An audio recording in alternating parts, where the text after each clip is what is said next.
New York City, Upper East Side. A 35-year-old millionaire dines alone in the city's most expensive restaurant. Suddenly, a 12-year-old street kid approaches his table. "Excuse me, sir," he whispers with a trembling voice. "When you're done, can I eat your leftovers?" The millionaire looks at those torn clothes, those eyes full of hunger. "What's your name?" he asks, moved. Diego Garcia. "I haven't eaten in 3 days." The wealthy man stays silent for a moment, then does something incredible. "Diego, sit down. We're going to order together."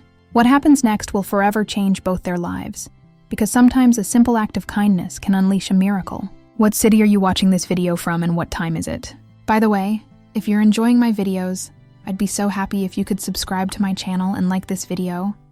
Alexander Herrera, 35 years old, is one of the richest men in America. He's built a real estate empire worth $800 million, starting from nothing. But tonight, sitting at a table at Per Se in the Upper East Side, he feels strangely empty. He has everything money can buy, a $20 million mansion, luxury cars, yachts in the Caribbean. Yet something is missing. As he savors a $500 screaming eagle and waits for his butter-poached lobster, he sees a small figure timidly approaching his table. It's a boy about 12 years old, thin as a rail. His clothes are torn, his hair dirty, but his blue eyes shine with rare intelligence. "Excuse me, sir," the boy says with a trembling voice, looking around nervously. "When you're done eating, can I have your leftovers?" Alexander is shocked, not by the request, but by the polite way he's made it. "What's your name?" he asks, putting down his fork. Diego Garcia. "I'm 12 years old and I haven't eaten in 3 days." Alexander studies the boy. Despite the poverty, Diego keeps his back straight, speaks with dignity. He's not begging, he's asking with respect. "Diego, what are you doing on the street? Where are your parents?" The boy's eyes fill with tears. "Mom and Dad died in an accident 2 months ago. I was in foster care, but I ran away." "Why did you run away?" "Because they hurt me." Alexander feels something tighten in his chest. This boy has lived through more pain than many adults. "Diego," says with a firm voice, "sit here next to me." The boy looks at him in disbelief. "But I'm dirty. People will stare. I don't care about people. Sit down." Diego timidly sits in the chair next to Alexander. "Waiter," Alexander calls. "Bring the menu, my friend needs to order." The waiter looks with disgust at the street kid, but Alexander shoots him a deadly glare. "Did you hear what I said?" Diego can't believe what's happening. "Sir, I don't have money. I have the money. Just tell me what you'd like to eat." For the first time in months, Diego smiles. But what Alexander is about to discover about this boy will leave him speechless. While Diego devours spaghetti carbonara as if it were his last meal on earth, Alexander watches him intrigued. "Diego, did you go to school before what happened?" The boy nods while chewing. "Yes, I was first in my class. I really loved studying, especially math and English." "You speak English?" Diego responds in perfect British English. "Yes, sir. My teacher said I was a natural talent." Alexander is amazed. This street kid speaks English better than many of his employees. "And math?" "Well," Diego says timidly, "I can do complex calculations in my head. My classmates said I was weird." "Give me an example." 347 times 286. Alexander takes out his phone to check, but Diego answers first. 9,242, Alexander verifies. "It's exact." "Diego, you're a genius." The boy lowers his gaze. "What good is being smart if you sleep under bridges?" Alexander feels his heart shrink. This boy has incredible potential that's being wasted. "Diego, tell me the truth. What really happened at the foster home?" The boy hesitates. "Then the director hit me. He said I was too arrogant, that I thought I was better than everyone else." "He hit you because you were smart?" "Yes. And then there were worse things. Things I don't want to talk about." Alexander turns pale with rage. Such a special child has been abused by those who should have protected him. "Diego, how long have you been living on the street?" 2 weeks. "I sleep under the George Washington Bridge, eating what I find in dumpsters." 2 weeks. Alexander does a quick calculation. "But then, when you say you haven't eaten in 3 days, yesterday I found half a pizza, day before yesterday a sandwich, but today nothing." Alexander calls the waiter again. "Bring everything good you have and prepare a to-go package." Diego looks at him confused. "Why are you doing all this for me?" Alexander thinks for a moment. "Because I was also poor at 12 and no one ever helped me." "And how did you become rich?" "Working 16 hours a day for 20 years. But above all, I was lucky." "Lucky?" "I met a person who believed in me when no one did." Alexander looks Diego in the eyes. And maybe today that person is you for me. Diego doesn't understand what he means, but he's about to find out. After 2 hours of dinner, Alexander and Diego walk through Central Park. The boy has filled his stomach for the first time in days and carries with him a bag full of food. Diego, Alexander says, stopping by a bench, I have a proposal for you. What kind of proposal? Come live at my house. Diego looks at him shocked.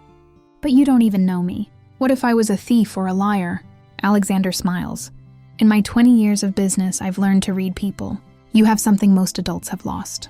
What? Honesty and pure intelligence. Diego shakes his head. It's impossible. I'm homeless. You're rich. What will people say? I don't care what people say. Diego, I have no family. My parents died.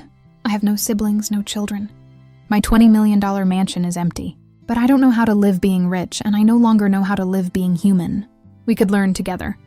Alexander kneels to be at his height. Diego, you're special. You have a brain that could change the world.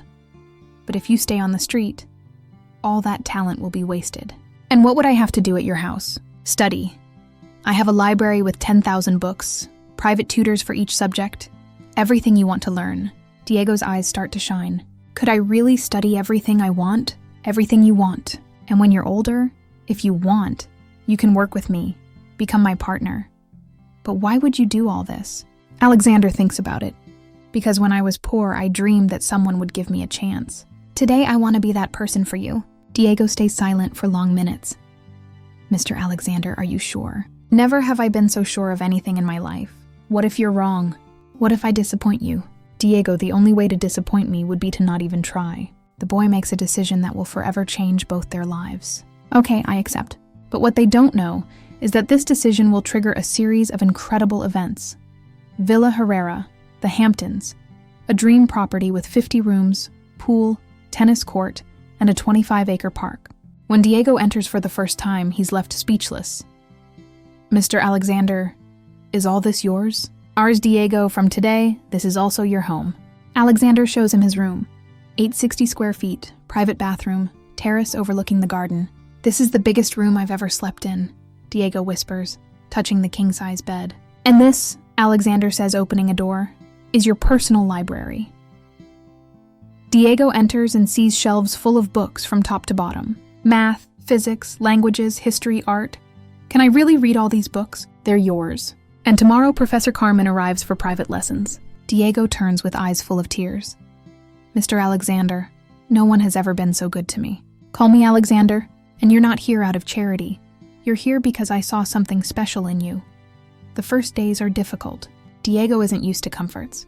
He wakes up in the middle of the night thinking he's under the bridge. But slowly he starts to blossom. Professor Carmen is amazed. Alexander, this boy is a prodigy. He learned French in a week. Truly. And he solved high school math problems at 12 years old. Alexander smiles proudly. I saw right. But the real surprise comes when Diego asks him, Alexander, can I see how you work? Do you want to come to the office with me? Yes, I want to understand how you make money, honestly. Alexander takes him to his office on Wall Street. Diego observes everything with wide eyes. The skyscrapers, the meetings, the million-dollar contracts. It's all so complicated, Diego says. Only at first, then it becomes natural. Diego starts asking very intelligent questions about real estate markets, interest rates, investment strategies. Alexander's assistants are amazed. Boss, that kid knows more than many economics graduates. But what happens 3 months later will leave everyone speechless. 3 months after their meeting, Diego has become unrecognizable. Elegant clothes, haircut, but above all, a new confidence in his blue eyes. He's devoured hundreds of books, speaks English, French, and German perfectly, and solves complex equations as if they were games. But the real surprise comes during an important meeting of Alexander's. Diego, Alexander says, today I have a crucial meeting with German investors. Do you want to come listen? Are you enjoying this story? Leave a like and subscribe to the channel. Now let's continue with the video. Can I speak if I have an idea? Alexander smiles. You're part of the family, you can say whatever you want. During the meeting, the German investors propose a $200 million real estate project.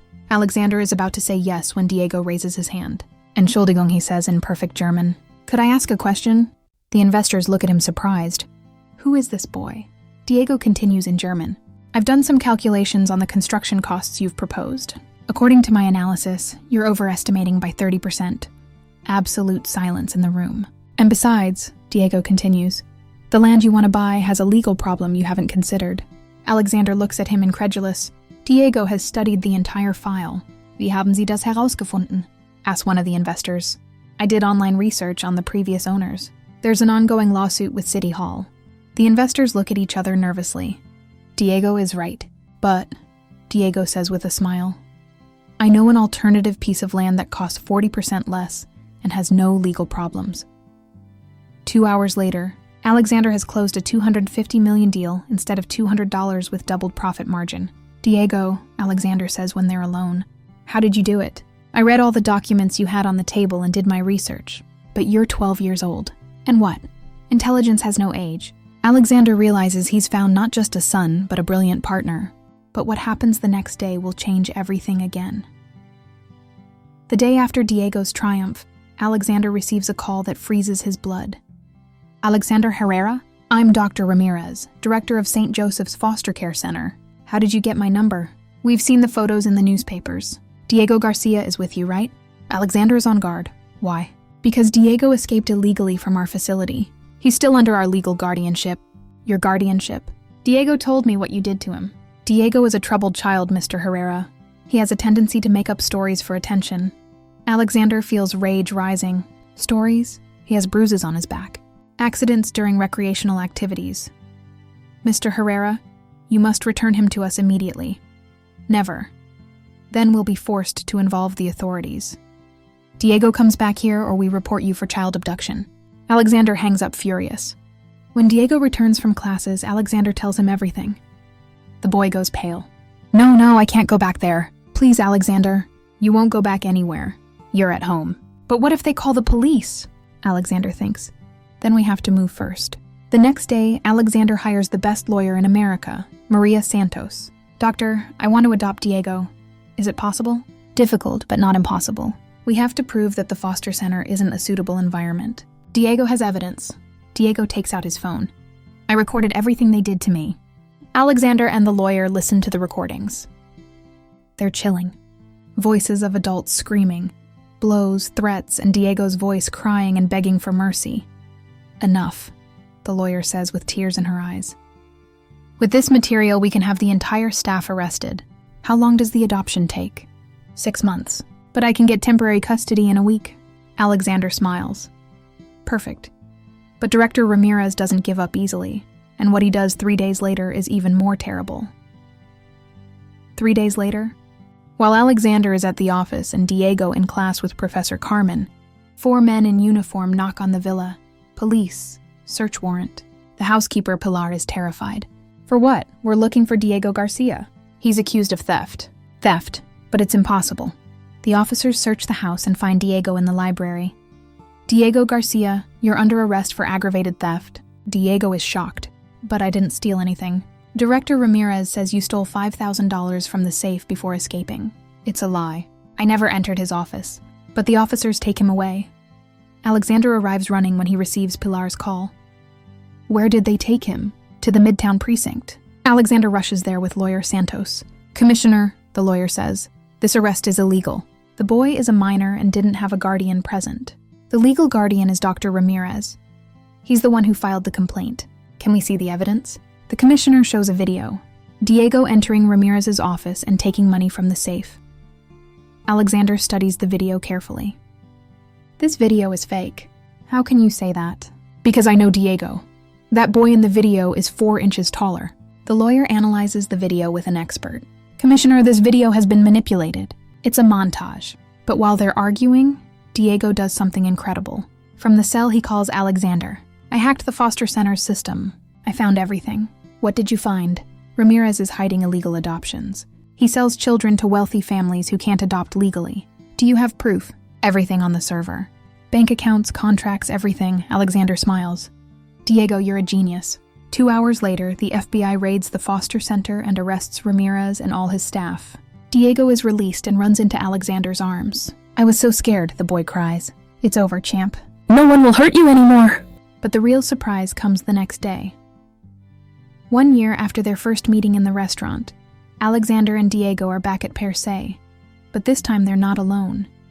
With them is Lawyer Santos with a folder. "Alexander," the lawyer says, "the documents are ready." Alexander opens the folder and shows Diego an official document. Adoption certificate. Diego Garcia officially becomes Diego Herrera. Diego breaks into tears. "Really? I'm your son? You've been my son since I saw you the first time. Now it's just official." But Alexander still has a surprise. "Diego, there's another thing." "What?" "I've decided to create a foundation. It will be called the Diego Herrera Foundation and will help street children like you were. A foundation with my name? You changed my life, Diego. Now we want to change the lives of other children." Diego hugs Alexander. "Dad, I love you. I love you too, my son." 2 years later, Diego, now 15 years old, has become a phenomenon. He speaks 8 languages. He's already finished high school and is about to enter MIT at 16 years old. But above all, he's helped Alexander save 200 street children through his foundation. "Diego," Alexander says as they watch the sunset from the villa's terrace, "do you remember that night at the restaurant? How could I forget it? You saved my life." "No, Diego, you saved mine. Before meeting you, I was rich but empty. Now I'm rich and happy." Diego smiles. "You know what all this taught me? Tell me. That sometimes to find a family, you just need the courage to ask for help from the right person." Alexander hugs him. "And sometimes to find a purpose in life, you just need the courage to help the right person." That night, while Diego studies in his library and Alexander works in his office, they both know they've found what they were always looking for. Not just a family, but the certainty that love and generosity can really change the world. And it all started with a simple question. Can I eat your leftovers? If this story moved you, if you believe that an act of kindness can change a life, leave a heart down here. I want to hear from you. Have you ever helped a stranger in difficulty? Have you ever received help when you needed it? Do you believe that street children can really change their lives? If this story touched your heart, if you believe in the power of generosity, subscribe for stories that will make you believe in humanity. Share with those who need hope. Comment. Kindness changes the world. If you also believe that helping others is the most beautiful thing we can do, remember, sometimes the person we help today could be the one who changes the world tomorrow. And when an adult and a child meet with open hearts, they can make a family stronger than any blood bond. See you in the next video with another story that will show you that kindness always wins. I love you, generous hearts.